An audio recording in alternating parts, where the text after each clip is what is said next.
여러분 오늘 보실 말씀은요. 마태복음 보시겠습니다. 마태복음입니다. 마태복음 7장 보시겠습니다. 마태복음 7장 21절에서 24절까지 말씀 보겠습니다. 마태복음 7장 11페이지입니다. 신약 11페이지 마태복음 7장 21절부터 24절까지 말씀 함께 읽겠습니다. 나더러 주여 주여 하는 자마다 다 천국에 들어갈 것이 아니요 다만 하늘에 계신 내 아버지의 뜻대로 행하는 자라야 들어가리라. 그날에 많은 사람이 나더러 이르되 주여 주여 우리가 주의 이름으로 선지자 노릇하며 주의 이름으로 귀신을 쫓아내며 주의 이름으로 많은 권능을 행하지 아니하였나이까 하리니 그때에 내가 그들에게 밝히 말하되 내가 너희를 도무지 알지 못하니 불법을 행하는 자들아 내게서 떠나가라 하리라. 그러므로 누구든지 나의 이 말을 듣고 행하는 자는 그 집을 반석 위에 지은 지혜로운 사람 같으니. 아멘. 오늘 여러분 이 말씀으로 주님의 뜻대로 행하는 자에게 주시는 상이라는 말씀으로 우리 함께 말씀 보기를 원합니다. 가정의 달이 이렇게 정해졌다는 것은 의도적으로라도 사랑하는 사람들 만나보고 그리고 전하라라는 그런 의도가 그 안에 있는 줄 믿습니다. 가정의 달이 여러분 펼쳐졌습니다. 감사한 마음 전하시는 자들 되시기를 부탁드리고 그리고 선물도 여러분 챙길 수 있는 여러분 되셨으면 좋겠습니다.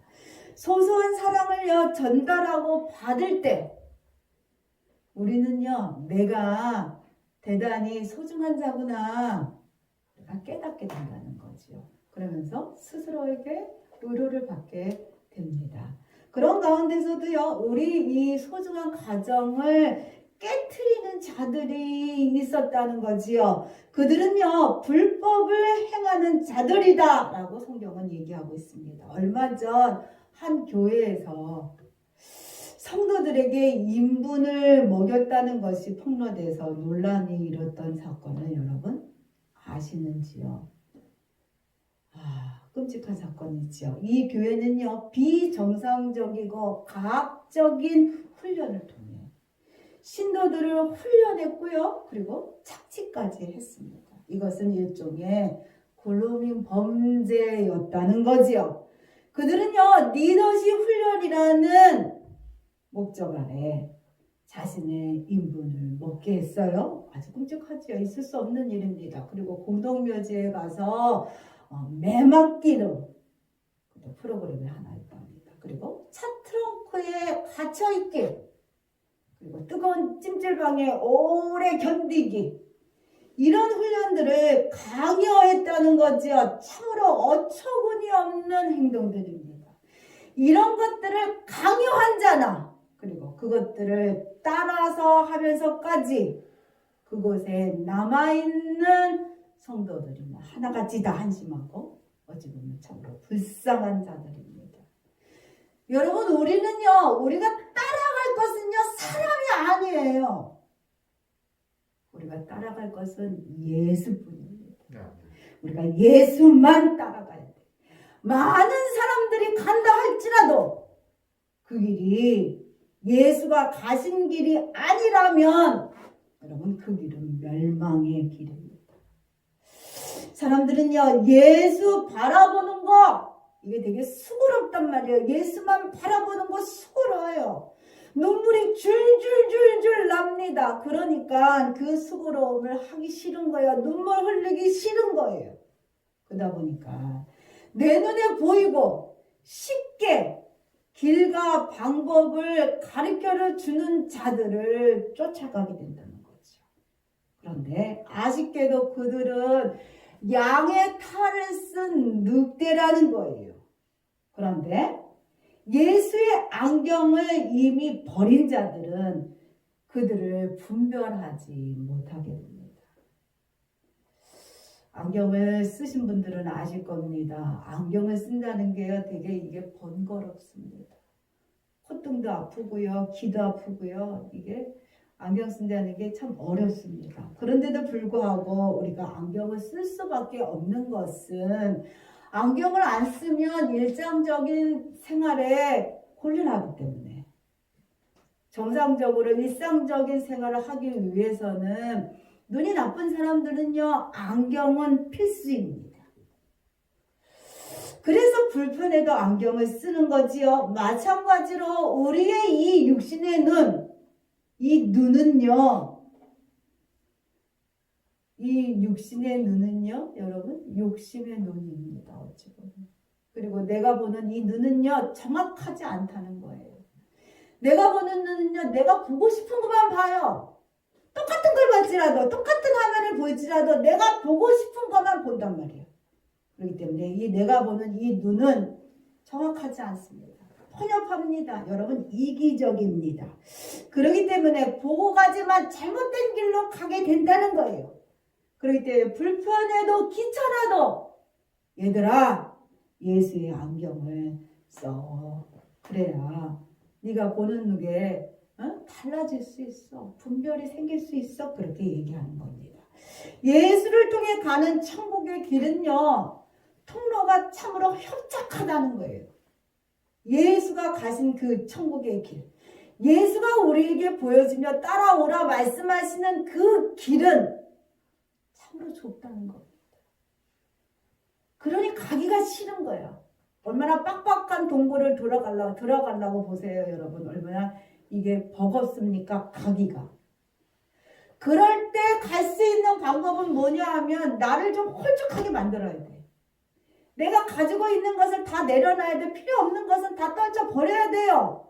그러고도 안 되면 내 살을 깎아야 돼. 내 살을 깎아내는 고통을 감내해야지만 그 통로를 들어갈 수 있다는 거죠. 그래서 세상에서 얻은 것을 가지고는 도저히 갈 수 없는 그 길이라는 거지요. 그렇기 때문에 성경은요, 뭐라고 말씀하시냐면 그리스도를 믿고 따르려면 세상의 것들을 미련 없이 버려야만 된다고 얘기하고 있어요. 예수님도 말씀하십니다. 예수님 직접 부자 청년에게 말씀하고 있어요. 마태복음 19장 21절 우리 함께 읽겠습니다.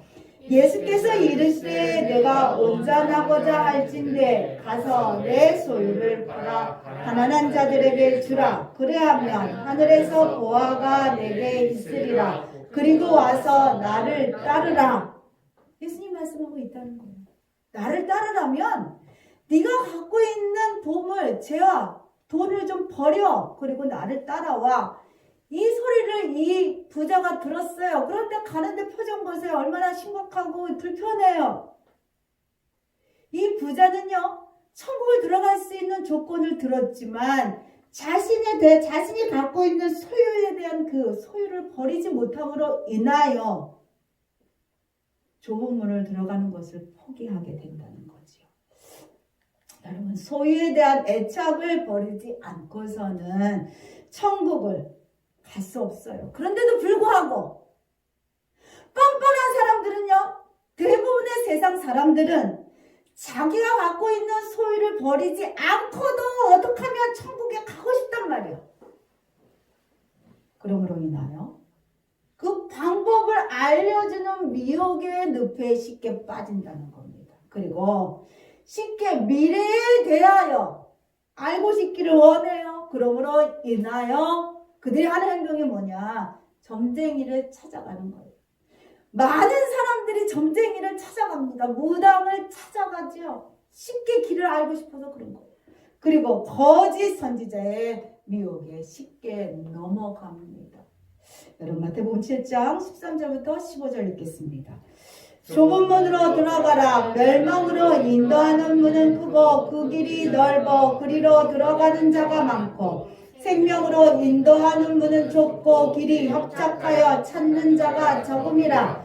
거짓 선지자를 삼가라. 양의 옷을 입고 너희에게 다가오나 속에는 누락질하는 이라. 여러분, 편하게 쉽게 살 수 있는 넓은 길을 찾는 사람들이 세상에는 많기 때문에 거짓 선지자들이 판치는 겁니다. 그리고 그들의 배가 불러있지요. 그러면서 그들의 거짓의 소리에 매혹당하게 됩니다. 얼마나 말들을 잘해요? 아주 깨뚫어 보는 것 같이 말하지요. 그러니 쉽게 매혹당하는 거예요. 그리고 나서는 헛수화비가 돼서 자신의 영혼뿐만이 아니라 재물도 갖다 다 주게 되는 겁니다. 여러분 16절부터 20절 읽겠습니다. 그들의 열매로 그들을 알지니 가시나무에서 포도를 또는 엉겅퀴에서 무화과를 따겠느냐? 이와 같이 좋은 나무마다 아름다운 열매를 맺고 못된 나무가 나쁜 열매를 맺나니 좋은 나무가 나쁜 열매를 맺을 수 없고 못된 나무가 아름다운 열매를 맺을 수 없느니라. 아름다운 열매를 맺지 아니하는 나무마다 지켜 불에 던지느니라. 이러므로 그들의 열매로 그들을 알리라. 처음부터 나 이런 사람이야. 나 속에 이렇게 음흉해 하고 접근하는 사람은 없어요, 여러분. 다 본성을요 다 들여 숨기고 그리고 미혹을 하죠. 나 이렇게 착한 사람이야 하면서. 그렇지만 시간이 흐르고 나면요 어느 순간에 그 사람의 본 마음이 드러나게 돼요. 이거는 어쩔 수 없이 이 안에 들어있는 게 나오게 됩니다. 우리가 너무나 재밌게 보는 미션 임파서블이라는 영화를 여러분 보셨을 것입니다. 탐 크루즈가 나오는 그런 영화지요. 이 영화를 보면요 감쪽같이 똑같은 가면을 만들어서 쓰고서 내 사람을 속입니다. 다 넘어가요. 안 넘어가는 자가 없어요. 너무 똑같으니까 이 감쪽같이 가면을 아주 상대방하고 똑같이 써갖고 그렇게 해서 미션을 수행하는 것을 우리가 보게 되지요. 그렇지만 미션이 다 끝난 다음에는요, 사람을 속인 다음에는요, 그 가면을 어떻게 되죠? 벗어요. 그리고 깜짝 놀란단 말이야, 당한 자는. 그러면서 자신의 정체를 드러내게 되지요. 여러분 마찬가지입니다. 거짓 사진자들은요, 처음에는 아주 선한 마음으로 오지만 결국에는요, 생명을 파멸시키는 대로 이끌어가는 거지요. 어떻게 해서라도 그 사람의 것들을 알게 먹으려고 하지요. 다 알게 간 다음에는 어떻게 했느냐? 자기 정체가 드러내 보이게 되는 겁니다. 처음에는 아주 교묘해요. 아주 번질한 말로 그 사람을 속이게 됩니다. 너무 잘해주지요. 너무 선해 보이지요. 그러나 여러분 어느 순간에 드러나게 됩니다. 그의 삶에서 어떤 열매를 맺었는지를 보면 우리가 확인할 수 있어요. 그런 자들이 교회를 깨트리고 그리고 가정을 무너뜨리는 것을 보게 됩니다. 지난번에 우리 신천지 이만희 교주 앞에 집은 문 앞에서 눈물로 부모님들이 호소하는 것을 여러분 TV를 통해서 여러분 보셨을 것입니다. 그들은요 교회도 아니에요. 그들은 목사도 아닙니다. 그들은요 교회도 아니고 목사도 아닌 그들은 정말 거짓 단체이며 거짓 종교인 뿐이라는 거죠. 그들이 하는 것은 뭐냐? 가정을 파괴시키는 그런 어처구니 없는 행했던 불법하는 자들이라는 거지요. 여러분 21절부터 23절 읽겠습니다.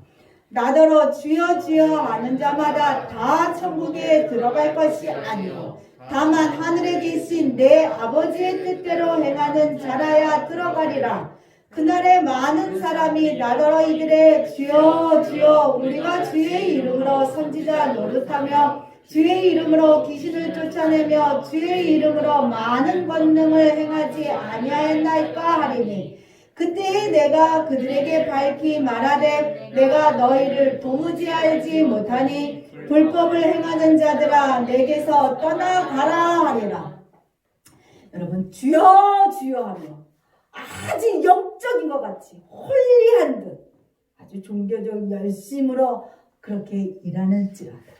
그리고 귀신을 쫓아내며 권능을 행하며 어마어마한 일들을 행하며 주의 일들을 많이 감당했을지라도 하나님의 뜻이 아니라 종교심으로 자신의 열정으로 했다면 이것은 불법을 행한 거라는 거지. 불법을. 천국으로 가는 길은요, 예수 말고는 다른 길이 없어요. 그 길은 좁다한 길입니다. 예수는 전하지만 예수를 수단으로 이용하여 자신의 욕망을 채운다면 아무리 대단한 일을 할지라도 그것은 불법을 행한 겁니다. 제가 이번 주에 목사님들하고 함께 시간을 내서 야유회라는 데를 한번 갔다 왔어요. 1년 동안 제가 목사님들 지방의 모임을 한 번도 안 갔기 때문에 시간을 내서 갔다 왔습니다. 그런데 그 차 안에서 한 목사님이요, 참 대단한 목사님이세요. 예, 우리가 알면 말할 그런 목사님입니다. 그런데 불구하고 참 제가 거슬렸던 건 뭐냐면 차 오가는 그 시간 속에서 계속적으로 말씀하시는 것이 뭐냐면 나 어디 가고 어떻게 대접받았고, 그런데 듣기가 별로 좋지 않더라고요. 여러분, 그런 겁니다. 천국으로 가는 것은요, 예수로 인하여 열리고 그 길은 여러분 좋은 길입니다. 예수는 전하나 자신의 욕망과 욕심이 예수를 수단으로 하고 있다면 여러분 그것은 불법을 행하는 거죠. 내가 예수의 제자입니다 하는 사람들은 많아요. 입으로 고백하는 자들 많습니다. 그렇지만 그들이 다 천국에 들어갈 수 있느냐? 그렇지 않다고 성경은 오늘 우리에게 말씀하고 있다는 거죠. 이 땅에 많은 목사님들이 있어요. 그런데 그 목사님들 중에서는 성도만도 못한 목사님들도 있다는 거지요. 그러나 우리는 분별하기 어려워요. 그렇지만 결국에 가서는 열매로 알게 됩니다.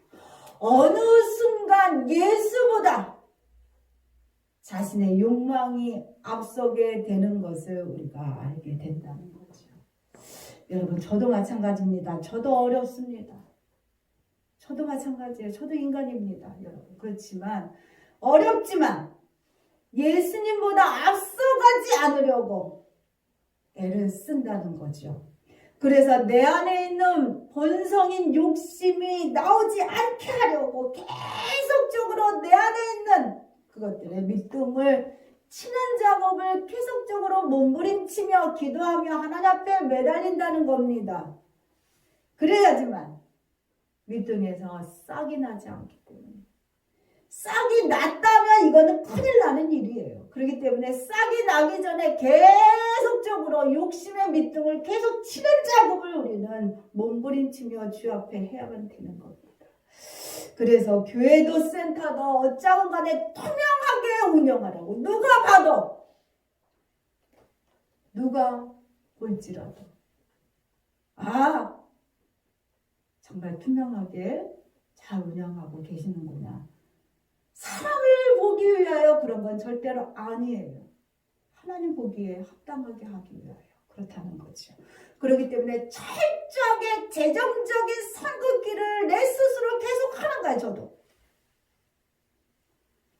또한 사람들은요, 자신의 손해를 보면 큰일 나고, 자신은 손해보면 큰일 나고, 목사는 당연히 손해봐도 된다고 생각하는 자들이 많아요. 그러면서 의도적으로 그것을 이용하지요. 그럴 때마다 알면서 여러분 속아주고 있다는 거죠. 알면서. 모르는 게 아니라 알면서도 속아주고 참아주고. 몰라서 주는 것이 아니라 알면서도 불쌍해서 공일한 마음으로 품게 되는 겁니다. 우리의 삶에 있어서, 우리의 판단에 있어서는요, 옳고 그름이 아니라 이게 네 게 아니니까 놓지도 마. 이거 내 거야. 건들지 마. 왜 그래? 이건 아니잖아요. 이렇게 옳고 그름에가 따질 것이 아니라 알면서도 어느 순간은 안 하는 거예요. 안 하는 거예요. 그냥 속아주는 거예요. 참아주는 거예요. 손에 봐주는 거예요. 우리의 삶은요, 저뿐이 아니라 여러분의 모든 삶, 그리스도인들의 삶들은요, 주의 종의 삶을 살아가는 겁니다. 그렇기 때문에 옳고 그름의 문제가 아니라 하나님의 뜻이 중요한 거예요. 하나님의 뜻이라면 손해를 보고도 주는 것입니다. 알면서도 잃어버리는 거예요. 그거는. 하나님은 우리가 하나님의 뜻대로 행할 수 있는 하나님의 바보가 되기를 원해. 하나님의 바보가 되기를 원해. 딸 바보를 여러분 아시지요? 아버지가 딸을 바라보는 것만으로도 너무나 기쁜 나머지 딸의 노예같이 살아가게 되지요. 저희 집도 좀 그런 편이에요. 그렇기 때문에 손해봐도 딸이 원한다면 다 아낌없이 주고 싶어요. 여러분 마찬가지입니다. 우리도요. 하나님 바보가 돼서 거룩한 바보로서 하나님의 뜻대로 살아가길 하나님이 원하십니다. 세상적으로 볼 때는 멍청이 같아. 아우 저 사람 아우 자기 거 아깝지도 않나 봐. 저렇게 다 풀어 헤쳐주고 다 뭐 갖고 살라고 저러고 살아. 아이고 저 사람 봐 저거 아이고 이런 소리 들을지 모르지만 하나님은요 그런 자들에게 말씀하고 있어요. 뭐라고 얘기하고 있느냐? 나의 사랑하는 자라고, 나의 기뻐하는 자라고 그렇게 우리에게 말씀하고 있다는 거예요. 하나님이 사랑하고 기뻐하는 자는요 하나님의 뜻대로 살아가는 자입니다. 하나님이 기뻐하는 자는 부자도 가난한 자도 정의의 날을 세우고 의롭게 행하는 자도 아니라는 거예요. 하나님의 뜻대로 살아가는 자, 이런 자를 하나님이 기뻐하신다는 것입니다. 그렇기 때문에 여러분 누가 잘났어 누가 못났어 이게 중요하지 않은 거예요. 부자고 가난한 거 이게 중요한 게 아니야. 내가 하나님의 뜻대로 살아가고 있는가. 하나님의 뜻이 선인 겁니다. 하나님의 뜻대로 살고 있다면 그거는 잘 살고 있는 거야. 잘 살고. 여러분은 하나님의 뜻대로 살아가고 있습니까? 하나님의 뜻이 계시기 때문에 우리가 다 여기 모여서 함께 예배하게 됐지요. 그 부분에 있어서는 우리는 하나님의 뜻 가운데 모였다고 봅니다. 하나님의 뜻대로 사는 삶은요 과연 어떤 삶일까? 놀라운 능력을 행하고 겉으로 보기에 매우 경건한 듯 보이고 말씀에 순종하지 않고 자신의 욕심을 이루는 수단으로 신앙을 이용하는 사람들에게 있어서는 여러분 고난이 왔을 때 그의 신앙이 드러나게 됩니다. 자신의 거로 여겼다는 것을 잃어버렸을 때 아무리 고상한 척 경건한 척 했을지라도 어느새 무너지게 된다는 거죠. 왜냐하면 이것이 인간의 본성이기 때문이에요. 자신의 본성이 자연히 우리 가운데 있기 때문에 그럴 때 이 본성이 다 죽어진 듯 하지만 들어 올라오게 된다는 거지요. 이것이 우리의 마음이에요. 여러분이나 나나 그런 마음입니다. 그런 마음이 우리 가운데 있습니다. 여러분 마태복음 21장 28절부터 31절 읽겠습니다. 그러나 너희 생각에는 어떠하냐? 어떤 사람에게 두 아들이 있는데 맏아들에게 가서 이르되 예 오늘 포도원에 가서 일하라 하니 대답하여 이르되 아버지 가겠나이다 하더니 가지 아니하고 둘째 아들에게 가서 또 그와 같이 말하니 대답하여 이르되 실소이다 했다가 그에 뉘우치고 갔으니 그 둘 중 누가 아버지의 뜻대로 하였느냐? 이르되 둘째 아들이니이다. 예수께서 그들에게 이르시되 내가 진실로 너희에게 이르노니 세리들과 장녀들이 너희보다 먼저 하나님 나라에 들어가리라. 오늘 이 성경에 보면 한 집에 두 아들이 있다는 거야. 아버지가요 큰아들한테 먼저 얘기합니다. 얘야 오늘 포도원에서 가서 좀 일 좀 해라. 그랬더니 이 큰아들이 뭐라고 얘기하냐면 딱 잘라서 나 바빠요. 나 안 가요. 하고 얘기했다는 거죠.